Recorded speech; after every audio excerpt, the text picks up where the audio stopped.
Hola, buenos días, buenas tardes, buenas noches. Hoy vengo a hablarles sobre electricidad industrial, los conceptos de elementos de protección y maniobra y unas cuantas cosas más. Comencemos. Dispositivos de protección y maniobra. Tenemos los fusibles. Los fusibles son componentes eléctricos que están construidos de material conductor que normalmente es estaño. El material tiene un punto de fusión bajo y se coloca en algún punto del circuito eléctrico para controlar la corriente en caso de que ésta sea excesiva. Por lo cual, el fusible lo que hace es que cuando se sobrecaliente el circuito, este se rompa y corte el paso de la corriente, así no se daña todo el circuito. Luego tenemos el interruptor. El interruptor eléctrico, en inglés conocido como switch, es un dispositivo que permite desviar o cortar el curso de la corriente eléctrica. Los contactos que normalmente se encuentran separados se unen mediante un actuante para permitir el paso de la corriente. Un claro ejemplo de interruptor es el switch que se encuentra en las casas para encender o apagar la luz. Luego tenemos el pulsador. El pulsador es un operador eléctrico que cuando se lo oprime permite el paso de la corriente eléctrica y cuando se lo deja de pulsar interrumpe el paso de la corriente. Normalmente los pulsadores se encuentran abiertos, o sea que evitando el paso de la corriente. Como le dice su nombre, pulsador es como un interruptor de un solo toque. O sea que si yo lo presiono, no se va a quedar encendido. En cuanto lo deje de presionar, este cortará el paso de la corriente. Cuando yo lo presiono, pasa la corriente. Cuando lo suelto, se corta. A lo que dice que normalmente los pulsadores se encuentran abiertos, es porque cuando vamos a comprar un pulsador, nunca está dejando pasar la corriente. Luego tenemos el conmutador. El conmutador es un dispositivo que hace que la corriente eléctrica cambie de conductor. Para lograr dicho objetivo, el conmutador lo que hace es cambiar la dirección a los electrones. La función del conmutador es casi similar a la de un interruptor. El seccionador. El seccionador permite aislar la red, secciones de una subestación para tareas de inspección y mantenimiento. El contactor. El contactor es un dispositivo que tiene por funcionamiento habilitar o deshabilitar el paso de la corriente. Interruptor diferencial. El interruptor diferencial, también llamado ID o ID, es un elemento que se encarga de detectar fugas de corriente dentro de una instalación eléctrica. El interruptor mide la corriente que entra a un circuito mediante un cable fase y la corriente vuelve a ser medida cuando sale del circuito por el cable neutro. Y por último, en dispositivo de protección y maniobra, tenemos al relé térmico. El relé térmico es un elemento de protección que funciona contra sobrecargas y calentamientos.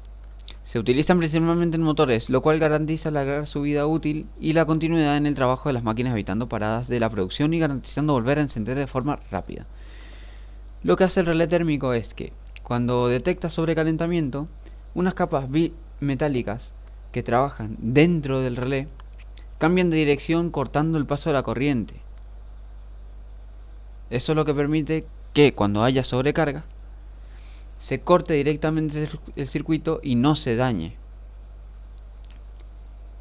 Y aquí voy a hablar sobre el relé temporizador, el relé magnetotérmico y el circuito de mando y de potencia. Comencemos.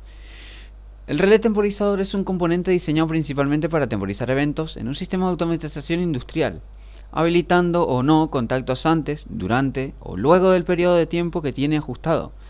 Dichos aparatos son compactos y constan de un oscilador que proporciona impulsos, un contador programable en forma de circuito integrado y una salida estática o de relé. El relé magnetotérmico.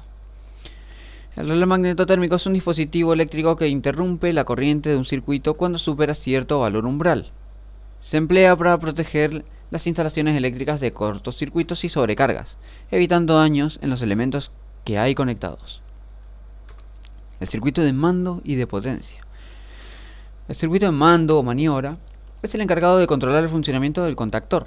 normalmente consta de elementos de mando. Y el circuito de potencia, a diferencia del de mando, es que se encarga de alimentar al receptor. Está formado por el contactor, recursos de custodia y un interruptor magnetotérmico. Ahora hablaré sobre los motores y generadores de corriente alterna, las ondas monofásicas y trifásicas y la secuencia de fase. Un motor eléctrico convierte la energía eléctrica en fuerzas de giro por medio de una acción mutua de los campos magnéticos. En cambio, un generador eléctrico transforma energía mecánica de rotación en energía eléctrica y se le puede llamar a una máquina generatriz de la FEM. Que la FEM significa fuerza electromotriz. La onda monofásica es la distribución, la producción y el consumo eléctrico por una sola fase. Por lo tanto, una tensión varía equitativamente de forma conjunta, ya que se trata de una sola fase. Y la onda trifásica, a diferencia de la monofásica, es que tiene 3 fases. Y su voltaje normalmente es de 380 volts. Y la secuencia de fase. La secuencia de fase es el orden en el que suceden los valores máximos de tensiones de cada una de las fases de un generador trifásico. Dentro de la secuencia de fase podemos encontrar 3 variantes: la secuencia de fase positiva, la secuencia de fase negativa y la neutra. Y ahora voy a explicar un poco más sobre los circuitos que había que hacer de la carpeta dentro del CADE-SIMU. Bueno, aquí les voy a explicar los circuitos que había que hacer de la carpeta dentro del CADE-SIMU. Bueno, el primero es arranque directo con enclavamiento. La descripción de dicha tarea dice: la técnica que se desarrolla en esta práctica es de uso frecuente, por no decir obligado, en el diseño de la gran mayoría de esquemas de automatismos más complejos. Este circuito de enclavamiento también recibe el nombre de circuito de realimentación o de memoria flip-flop. Generalmente, este circuito es el que se encarga de activar o desactivar el circuito de mando del automatismo, permitiendo que dicho circuito permanezca activo o desactivado a pesar de que se haya desaparecido la orden de marcha o paro. Bueno, si yo ahora, en este circuito, presiono el pulsador pasará la corriente, pero la bobina seguirá activa. ¿Por qué? Porque los contactos de la bobina fueron activados magnéticamente una vez haya pasado la corriente. Por lo cual, aún presione de vuelta el pulsador, seguirá pasando corriente, no importa qué. Si lo suelto, tú dirás, pero ¿cómo puede pasar la corriente? ¿Cómo puede pasar la corriente si es que he soltado el pulsador? Porque la bobina lo que hace es atraer magnéticamente. Dentro de la bobina hay contactos, ¿no? Están conectados también a la misma corriente que el pulsador, pero está desactivado, para que una vez que presiones el pulsador se encienda y quede constantemente encendida la bobina. Ahora el circuito número 2. Arranque directo de 2 estaciones. La descripción dice: este circuito es imprescindible en todo automatismo que se necesite encender una carga de 2 sitios diferentes. En la figura adjunta se presenta el esquema de mando de un automatismo que se utiliza un contactor. ¿Qué significa esto? Nosotros tenemos en este caso 2 pulsadores, uno aquí y otro aquí. Si yo presiono el pulsador S3, se enciende el circuito. Es como el primero. En cambio, si yo por ejemplo, tengo 2 pulsadores, ¿sí? Y estoy tengo lejos de alcance el pulsador S3, pero tengo cerca el pulsador S4. Lo que hago es pulsar el S4 y el circuito se enciende normalmente como si lo hubiese presionado con el pulsador 1. Esto sirve para no tener siempre un pulsador en un mismo lugar, porque a veces, no sé, pueden haber problemas y no puedes estar cerca de ese pulsador o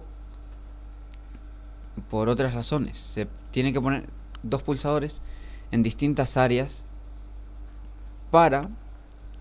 por emergencia. En este caso funciona igual que el primer circuito, solamente que en este caso hay dos puntos en los que se puede encender el circuito. Ahora les explicaré el circuito 3. Inversor de giro de un motor asíncrono trifásico. La descripción de dicho trabajo dice: como recordarás de la teoría sobre motores asíncronos, para invertir el sentido de giro de un motor asíncrono trifásico, basta con que se intercambien entre sí dos fases cualesquiera. Lo que se pone en esta práctica es el diseño de un automatismo que realice la inversión de giro de un motor asíncrono trifásico, con dos pulsadores que permitan elegir el sentido del giro del motor. Previo al cambio de giro y evitar fuertes corrientes por el estator, se deberá pasar por un estado de paro, accionando el pulsador de paro. El automatismo también estará dotado de lámparas que indicarán el sentido de giro y de una tercera lámpara de aviso de avería. Aquí lo que se hace es que al activar el circuito mediante el pulsador S2,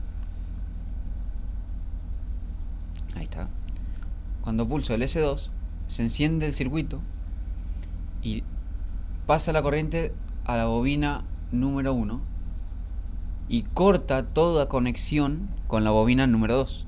Si yo pulso este pulsador, no pasará nada. ¿Por qué? Porque se ha cortado aquí. Esto es para que el circuito vaya en una dirección y no pueda al mismo tiempo ir por la otra, ya que no tendría mucho sentido. Ahora, si yo apago el circuito, acciono el pulsador S3, se encenderá la segunda bobina, pero la primera no me dejará conectarla con el pulsador S2. O sea, no le pasará corriente de ninguna manera. No importa cuántas veces pulse el pulsador, la corriente no pasará. Esto se hace para cambiar de dirección el circuito y para no tener problemas a la hora de accionar los dos al mismo tiempo, para que no hayan fallas en el circuito. Ahora el circuito número 4. Arranque estrella triángulo de un motor asíncrono.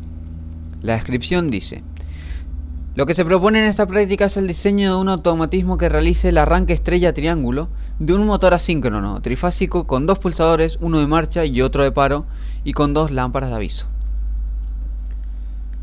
Lo que tenemos aquí en el circuito es... voy a explicar brevemente.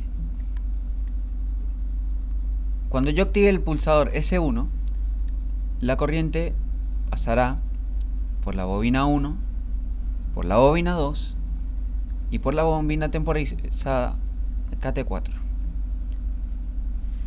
Al pasar por la bobina 2 se activará, por la bobina 1 y por la bobina 2 se activará KM1 aquí en el circuito de mando y KM2. Pero KM3 no se activará, por lo cual la corriente no podrá volver hasta aquí. Entonces, activamos. Aquí el motor está girando para la derecha, ¿sí? KM1 está siempre activo. El temporizador está en 10 segundos, así que en 10 segundos se desactivará la bobina 2, se activará la bobina 3, se desactivará el KM2 que está aquí conectado y le permitirá el paso a KM3 para que dé la corriente. Ahí está.